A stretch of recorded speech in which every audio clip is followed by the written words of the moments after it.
नमस्कार श्रोताबिन, म फेरि आज पनि आएको छु हजुरहरू सामु अर्को एउटा कथा लिएर। कथाको शीर्षक छ सुधाको जीवन। एउटा गाउँमा कालुराम नामको मानिस थियो। उसकी एउटा सुधा नाम गरेकी छोरी थिए। सुधा 9 वर्षको हुँदा उसकी आमाको मृत्यु भयो। आमाको मृत्युपछि घरको सबै काम सुधाले नै गर्ने गर्थे। एक दिन घरमा टप्परी गाँच्नको लागि पात चाहियो। गाउँको छेउमा एउटा ठूलो वीरको रुखबाट पात ल्याउनु पर्थ्यो। सुधा पात लिन त्यहाँ गई। जस बेला त्यहाँ एउटा डरलाग्दी राक्षस नै भएको उसलाई थाहा भयो।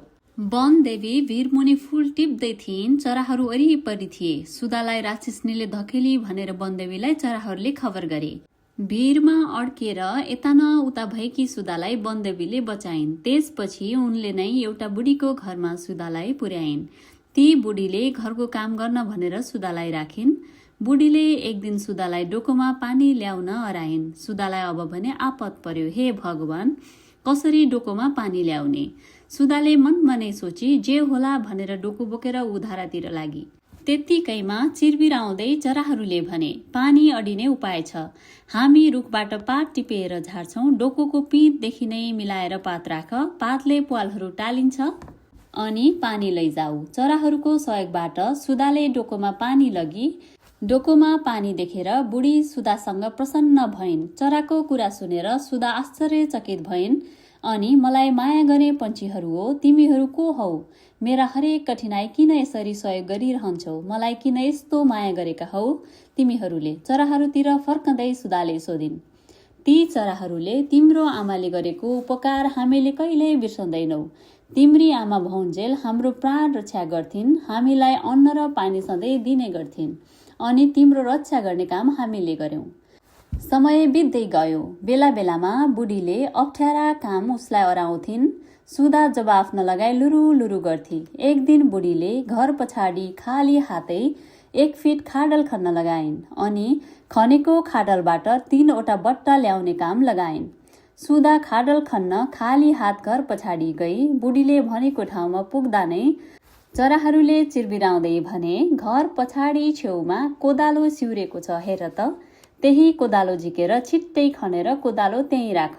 सुधा रमाउँदै कोदालो झिकिन् र खनिन् अनि त्यो खाडलबाट 3वटा माटाका भाँडा निकाली। त्यसै बेला चराहरूले सुधालाई, अब तिम्रो अन्तिम परीक्षाको पालो छ। बुढीले ती 3 भाँडा मध्ये एउटा भाँडो रोजाउने छिन्। भारी भाँडामा माटो र ढुङ्गा मात्रै छन्। अलि सानो र हल्कामा पैसाका रेन्जीहरू छन्। सबभन्दा हल्का र सानोमा हिरा मोती सुनहरू छन्। तिमी सबैभन्दा सानो रोज अनि आफ्नो भविष्य बनाऊ भनेर सल्लाह दिए। अनि तिम्रा बुबा तिमीलाई नभेटेर पीरले रोगिएका छन्। यसले बुबाको राम्ररी उपचार पनि गर्न सक्छौ। चराले त्यसो भनेपछि सुधा बुबाको मायाले रोई। चराहरूले, नरोई, छिट्टै बुढिनेर जाऊ। उनले तिमीले रोजेको सामान दिएर बिदा दिन्छन्। हामीले भने अनुसार रोज्नु र तिम्रा बुबासँग जानु। सुधालाई फकाउँदै पठाए। बुबालाई भेट्ने आशले सुधामा खुसी छायो। त्यहाँबाट ढिला नगरी भाँडाहरू लिएर ऊ बुढिनेर गई। ती बुढीले सुधालाई एउटा भाँडो रोजाइन्। चराहरूले भने बमोजिन्। सुधाले सानो भाँडो छानी। त्यसपछि भाँडामा भएका हिरामोती जडित गहनाहरू बुढीले सुधालाई लगाइदिन्। सुधा गहनाले सजिएर सुन्दर देखी अनि सुधालाई घरमा लिएर बुढीले आफै गइन्। घरमा बुबासँग भेट गराएर बुढी बिलाइन्। त्यस बेला सुधाले बुझिन् वृद्धका रूपमा देवीसँग बिताएका कुराहरू। छोरीको पीरले रोगिएका बुबा छोरीलाई देख्दा खुसी भए। त्यसपछि छोरीले सारा घटना बुबालाई सुनाई। आफूले ती वृद्ध रूपी देवीबाट पाएका गरगहनाहरू बुबालाई दिए।